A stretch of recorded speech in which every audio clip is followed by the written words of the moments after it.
name's Mark Stephenson. I'm the managing director of a company called Sandstorm. Okay. We're a Kenyan company. Okay. We're based in Nairobi. Okay. We have an interesting heritage because we used to make safari tents and now we Nice. make nice bags. So yeah, so heavyweight canvas, brass, leather trim. Our leather is all Kenyan, much of our brass is cast locally. The heavyweight canvas we bring in, but it's a sort of what we call sort of safari grade. Well, about 12 years ago, Okay. 13 years ago, Sandstorm was purely a safari tentage business. Okay. But the safari tent industry can be quite volatile.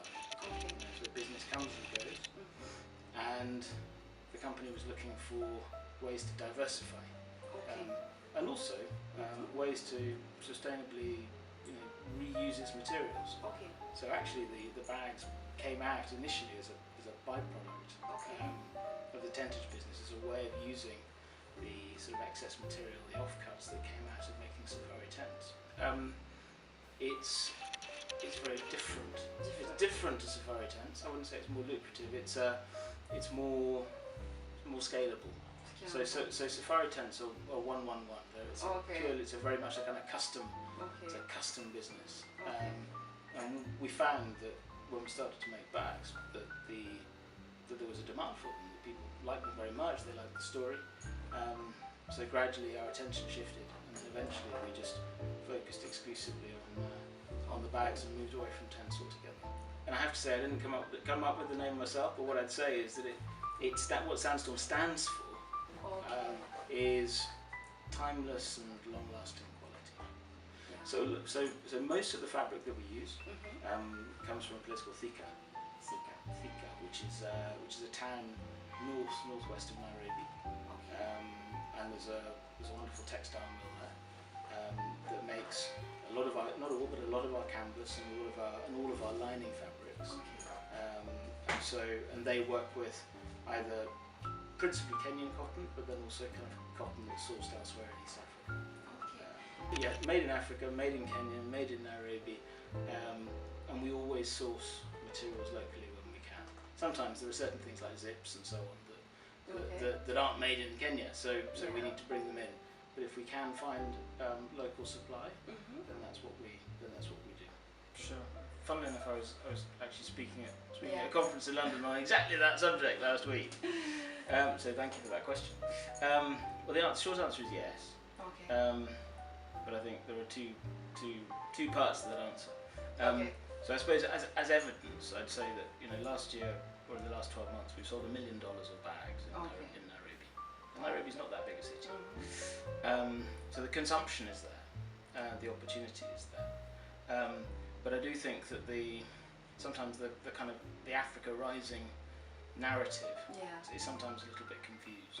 And I think part of that is because there's a lot of confusion around the definition of the middle class. Yeah. Everybody says there is a booming middle class, but there's a tendency to kind of overlay European or Western definitions of what is middle class onto an African middle class, which is actually very, very different. Yeah.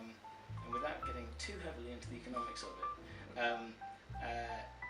if you're in the middle class in Africa or in Kenya, and I'm sure it applies more widely as well, then the way that you're using your disposable income initially are on things that we take for granted in Europe. So on better healthcare, on a better school for your kids, on new clothes rather than second-hand clothes, on fuel for the car all month. So just to give you an example, there's a lot of traffic on the roads in Nairobi.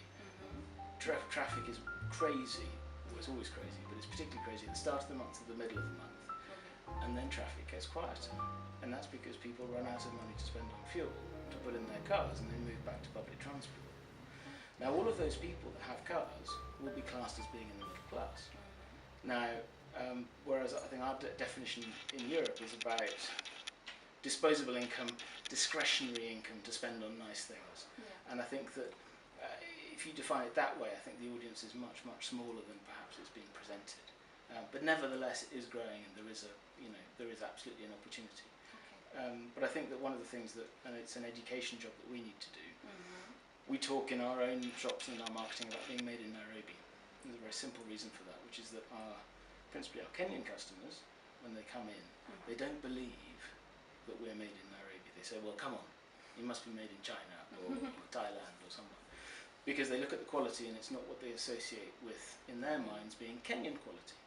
So a lot of people look to overseas brands because those are the things that they aspire to. I think the challenge is, in terms of selling African luxury brands in Africa, it's about education and it's about making people understand and believe that it's possible for us to make incredible products that people should want to buy as much as they might want to buy a Louis Vuitton bag in Paris. We're working with some great people who are representing us, who are called Mon Ambassade, and the reason why we're working with them, there are lots of opportunities in other European countries, but they came to us and we felt that they understood us and they understood our brand better than anybody else.